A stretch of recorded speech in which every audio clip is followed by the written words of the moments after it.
Welcome to SF Commercial Property Conversations with Bruce Bean, where Bay Area investments meet expert insights. Get ready to unlock the strategies of commercial real estate success. So today we have Scott Ginsburg with us. And Scott, it's great to have you. You are in the tenant rep side of the equation, which in 300 podcasts, I don't think I've talked with many tenant rep people. So it's great to have you. I'd just love to hear kind of how you got into the tenant rep side and what's happening now. Yeah, no, I appreciate the opportunity, Bruce. Great to meet you again. And quick background, how I got into tenant representation. Well, I've always grown up with, an interest in real estate per se. My family dibbled and dabbled in it. They were not real estate moguls, but for example, like my grandparents owned a triplex in the LA area. I saw my uncle own an office building up in the high desert. My friend's father were real estate residential developers. So I just always saw that, hey, you own something tangible, a structure, you get mailbox money, right? So that's really all I knew at the end of the day. But my undergrad through college was biology pre-medicine. And as I was studying for the MCAT tests in the mid to late 90s, obviously the internet was booming. And a buddy of mine from high school, we started an internet company that ran for a few years until everything kind of just broke apart. And long story short, just to make ends meet, I taught myself how to code, and I was working as a web developer for a company down in South San Diego. I got fired because the guy thought I was a spy. I was still keeping my online auction internet company going. And I came back, and my wife was crying they get fired. We had no money, zero. I remember our weekends were like, $20 to go to dinner at Rubio's or something. And she's like, "What are you going to do?" And I said, "Screw it." I go, "I'm going to get into real estate." And she's like, "How?" So I knew a friend that I went to San Diego State. He went to USD at the same time, kind of in parallel. And I called him up, and he basically kind of gave me the lowdown. He's like, "Hey, you can represent landlords, you can do investment sales, you could do this, you could do that. You could represent tenants." I'm like, "Tenants?"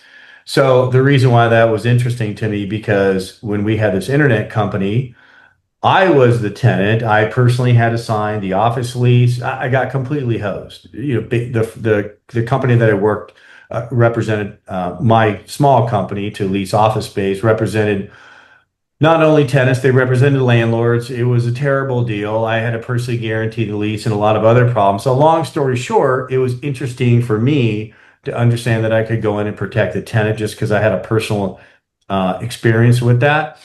And there was not a lot of companies hiring at the time. This was in springtime of 2000. And I found a guy that just gave me an opportunity. He just said, "Hey man, here's a phone, here's a desk." And 26 years later, that's all I've been doing is representing tenants. That's all my company does. Hughes Marino represent tenants. But that's the long and the short of it, how I got into the business and the specialty, the expertise in representing tenants. Well, you worked for Roger Staubach, as I recall, and that was probably great training for you. Right. Awesome company. So I worked at a one-man shop, so to speak, my first 18 months, 24 months in the business in San Diego. And my expertise, because I was a biology undergrad, my boss said, "Hey, specialize in biotech," because obviously the three main hubs in the US for biotechnology companies are San Diego, the Bay Area, and Boston, right? Those are the top tier.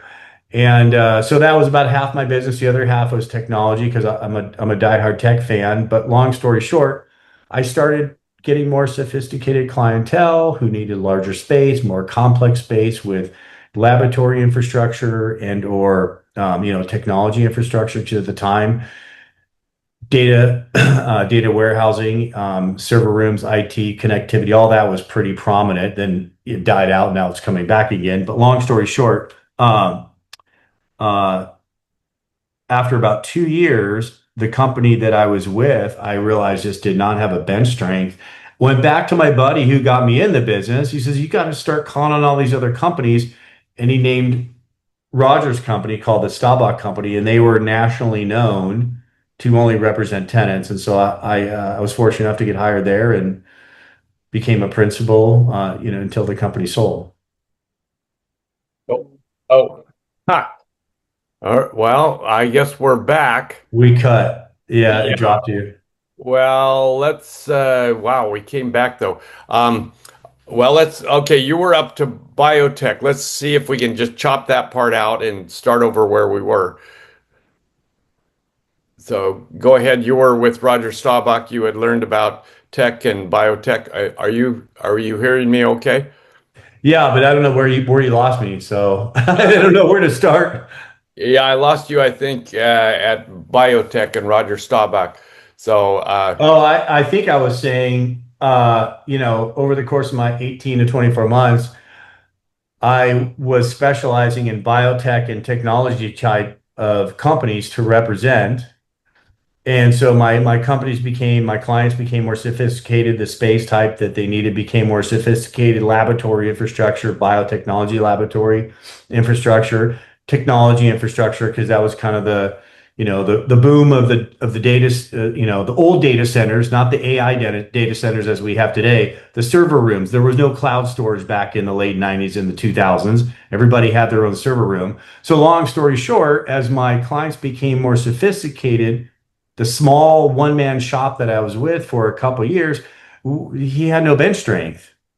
So I went back to my friend, hey, what other companies can I work at? And he suggested I call on these other companies that had much more of a prominent name and a better bench strength, so to speak. And so one of them was Roger Staubach that I called on. And they were at the time the top national firm that represented solely tenants, not landlords, just only tenants. And so it was about a 60 office company, about 1,000 professionals. And I was at that company, worked my way up to shareholder to principal back in '08, and before the company sold to a larger kind of full service firm that represents both landlords and tenants. and at that point, you decided to go out on your own. No, at that point, the company sold to a firm called Jones Lang LaSalle, a competitor to CBRE and Cushman and Wakefield. Those are kind of like the big boys. They want to control everything, all the tenants, all the landlords, highly conflicted. They also own real estate. Well, like in any service firm, when the service firm gets bought, all the widgets, all the providers, or all the producers, I should say, i.e., me, all the Scot Ginsburgs, you get locked up. And so you have an earn out over a period of time. So after about 4 years, I left. It just wasn't a good fit for me. I really wanted to stick with a tenant only firm. There was too many conflicts. So since 2012, I've been at a national company now called Hughes Marino. We started in San Diego. We're homegrown in San Diego. And now we've got 6 offices around the country. And we're the largest exclusive solely owned tenant representation company in the US. Wow. And Yeah. so take me back to biotech for a minute. As I've never done a biotech transaction, but I've heard that they need higher ceilings. It's a little more difficult kind of setup. So give me a little clue about how that all goes together. So yeah, it's actually behind the walls, so to speak. So, if you kind of break down real estate transactions from the simplistic point of view, not demeaning anybody, but if you look at residential real estate, there's not a lot of knowledge needed for the type of real estate construction, the mechanical systems, it's all about finding the property and does it look pretty and is it functional? That's it. There's nothing to negotiate really, right? Well, in commercial real estate, if you kind of break it down in simplicity, office and warehousing typically are the simplest, are the easiest to work on because it's functional. You're finding a space, granted, notwithstanding the construction of the build out, which is a whole nother complexity. But when you get into specialized operators, tenants that need laboratory, great. half of the space prototypically is built out as laboratory space where you have, if you remember high school or college chemistry, right? The hoods, the benches, all that stuff. And then the other half is just office space. Okay, great. Well, what makes all of that space run are mechanical and power, right? Mm. So typically you need to look at the infrastructure of the building, and a lot of tenants will be more chemistry oriented. Some of them will be more biological oriented, and those will swing how the space is built out. As an example, a company that needs a very heavy chemistry base, so they need more hoods, more chemical hoods. That building has to have a lot more mechanical, more air conditioning, more air handling. Hence, you can't do it in every building. You need to have much higher clear heights. So, in other words, like 14 feet versus maybe a normal office building, 12 feet, because you have to get all the mechanical ducting from the ceiling or, from the roof, let's just say, down to the ceiling. And it doesn't fit in every building. So, it's more important to understand kind of the makeup and the structure of the facility, the power specifications, backup power, just everything that a company needs to survive. Because if the lights go out, the science is at stake, and these companies lose millions and billions of dollars of research. So that's kind of it in a nutshell. Well, and hence why you need a tenant rep side or somebody that understands biotech much more than sort of a normal broker, so to speak. Correct. Yeah, and I'm giving you one kind of little subset of I guess I would say the main difference, if you will, between those two buildings. Not to say the function isn't important, the location, et cetera, but you remember during the COVID times, every biotech company is getting funding. Remember all the funding that was going around during COVID? It was crazy. Companies were raising in the mid nine figures. Mm. Okay, so here's what happened. Landlords that did not do laboratory or biotech space build out before, they got hosed. So what I mean by that is this. You can convert an existing office or an existing industrial building from its current use to laboratory. But some convert a lot better, right? Some have the power, some don't. And to get the upgraded power might take 2 years. Some you can easily get all the mechanical stuffed in, what you call the plenum, above the ceiling grid and below the roof line. Some don't work that well. So as the demand for life science or biotech space just took off because of all the funding, there zero. There was no demand. So then all of the life science or biotech real estate developers rushed in, bought existing office, bought existing industrial buildings, and converted it to laboratory space as much as they could. Well, some of it converted great, some of it not so well. Yeah. Right? So Yeah. hence the importance to know the real estate on its structure as a fundamental starting point. What can work, what cannot work. So you're saying basically during the pandemic, things went crazy in biotech, and now things have calmed down Right. substantially from there. And are things starting to come back up again? What's happening? Well, in the life science space, not so much. It has been a long slog. Basically, the real estate development cycle, it went so hard during the COVID boom that the supply increased by about 50%. Wow. And since the COVID funding drop off in late 21, the market, is it better now? A little bit, but most of the new buildings in the Bay, up in Mm. San Francisco, in San Diego, as well as Boston, they've been vacant for 3 to 4 years. Some of Wow. the buildings have gone back to the bank. Some of them are holding on. But in all markets, all of us professionals kind of figure that there's probably plus or minus 7 to 10 years of supply on the market. Oh, wow. Because you've got it, you also have to consider that I'll use a baseline number for San Diego. So uh, in San Diego, if a developer came in and bought an existing building to convert it, they probably bought it for 400, 500, 600 per square foot. Okay. Mm. Then they probably put that much, another 500 a foot, into the building to convert it to laboratory use. So let's just say they're all in for 1,000. Let's say in the Bay, they're all in for 2,000, whatever the number is, but my metrics will apply. So if you take all of the new real estate product that was bought during the COVID peak, either as an existing laboratory building or bought and converted, they're at the cost basis of that is very, very high. Right, right. They were underwrote at a market rent that was at the peak during COVID. Well, those market rents aren't there anymore. So if you look at all of the other real estate owners that have owned real estate product that bought in the mid-teens or way before COVID, they're in these buildings for half.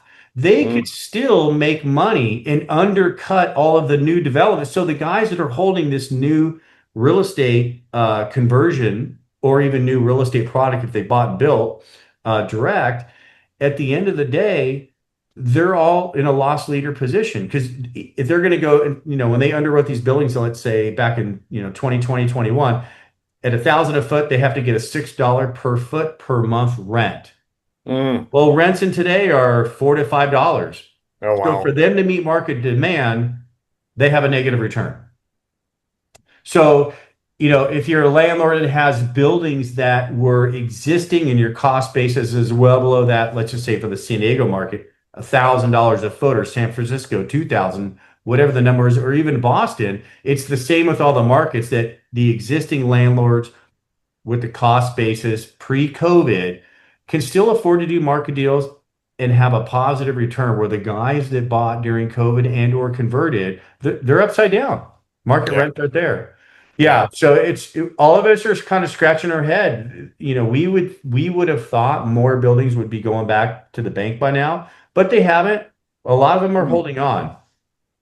Interesting. Yeah. So let's flip to the tech side. What's happening on the tech side of the equation? Well, from the tech side, a lot are obviously, well, I should say it this way. Most technology companies, a lot of them nowadays, especially in AI, they just need, co-working space. They don't need a lot of office space. But the two markets, you probably know this. I just wrapped up a project in Manhattan in New York. The two markets that have been on fire with AI companies leasing and turning around the office markets are New York and San Francisco. But, in terms of the other markets as it relates to technology companies, they're kind of, in the mix with every other office user where they don't need all the office space anymore. There's the flight to quality. If you're somewhere in Southern California, let's say, let's go closer to the beach and chop our office space by half and get closer to amenities. If, similar other areas, in the central part of the US where if you're going to cut your office space in half, why not upgrade? Why not get better space? So amenities have really driven this market cycle. Interesting. Yeah. So what's your crystal ball saying? Obviously, you've mentioned the life science side has probably got 7 years to come back. What's happening otherwise? Right. Well, in terms of the 7 years to come back for biotech, that's probably within the real estate market. But in the last, let's say, 18 months, the life science funding has absolutely come back much greater than it was 3 years ago. Now, granted, that hasn't translated into a ton of new real estate leasing or what we call net absorption. In other words, how much square footage was leased this quarter versus the prior quarter, so to speak. Because a lot of them, just like the tech sector, once the market goes ripping hot, and then there's a market crash, what does everybody do the next time the market starts to lift again? Paranoia, clamp down. Let's be more conservative this time around, right? So people are doing shorter. They're not going to want to just be superly overly ambitious and sign long-term deals and take 2x the space. So all of this money hasn't translated into a market force where real estate's just tearing white hot at this moment. No, not happening. So not happening. Yeah, there's exactly. So leases, smaller spaces, shorter terms, right? Shorter terms. I will tell you that I'm in the process of a couple of projects now. In my 26 years, it's been the best time I'm in the works right now It is by ffar the best deal I've ever gotten a customer in my entire career In for terms of life rate science. and terms? The market it's about a market rent in that $5 mark, but the amount of free rent Mm, that they're providing is just unfathomable. yeah. Nobody's ever even seen it. I've told a few people, just coworkers, and they're like, "How the hell did you get that?" And I just said, "Look, market timing. I pressed hard, and candidly, it's a good customer, and the landlord really wanted to just quote unquote buy the deal. Yeah. Yeah, So they bought the deal. they, So I would say that in 26 the market is obviously a lot better than 3 years ago, but people are more conservative. AI is booming, DoD is booming, but as it relates to just regular technology, biotechnology sectors, it's a lot better than what it was. It's not white hot by any means. yeah. Yeah. So I'm curious, being on the tenant side, are you going mostly by word of mouth or how are you marketing yourselves? Yeah, but by word of mouth, I've done a fair amount of these podcasts. I wrote a book in 21 called "It's Not All About the Rent," which has been pretty fruitful. I do a lot of direct marketing. I use LinkedIn a lot, direct reaches. I would say probably that's the majority of my marketing. Are you in the cold call world, the warm call world? I do mostly warm calls, but I will tell you, I've made my fair share of cold calls over the years. Hands Well, Yes, I'm sure that Roger, that you was a have big deal to. for Roger. You got to hammer the phones. I tell people this, everybody thinks like being a venture capitalist is super sexy and everything, right? And Yeah. I said, how you getting started? I know it's because I've flat out asked venture capitalists. I've worked with them before. I said, you know how they start in venture cap? How? I go, you know what those guys do to raise money? They cold call. How They do you think call. How do you think business goes around? Nobody just granted, if your business is all online, but if you're doing anything with high-end dollar sales, placing money, that's like, how do you think SpaceX raises billions of dollars? They go out, they cut up the $1 billion they're trying to raise, and they go out to all of the investment firms they work with, and they each takes 100 million. Then you know what all those advisors do? They cold call their clients. That's what they do. Everybody thinks that like cold calling is a dirty word. That's how pretty much every company does some form of cold calling. I mean, if you're in biotech, oh, we don't cold call. Yeah, you do when you raise money. What do you think they're Oh, yeah. all the Yeah. time? Yeah. Yeah, everybody does it. That's how business works. It's how the world has worked, no doubt about it. 100%. Yeah. Well, well, this has been very fun and very educational for me, and I think for the rest of the audience. So, Scott, where can people get a hold of you? I'm on LinkedIn, Scot Ginsburg, and Scott's with one T, so ScotGinsburg. I believe my email's on there. If not, send me a connection or an in-mail and connect with me. I think that's the easiest. That way you won't get blocked by email spam. Or do you have my email address up, Bruce, or I no? do. Yeah, it's right Okay. there. Or my email, Scott.Ginsburg with Hughes Marino, or sorry, I can't speak. Scott.Ginsburg@HughesMarino.com. So, Scott with one T and Ginsburg with a U instead of an E, and off we go from there. Off you go. That's a wrap on today's journey through the SF commercial real estate scene. Ready to share your story? Visit sfcommercialconversations.com/guest. Your insights could lead the next conversation.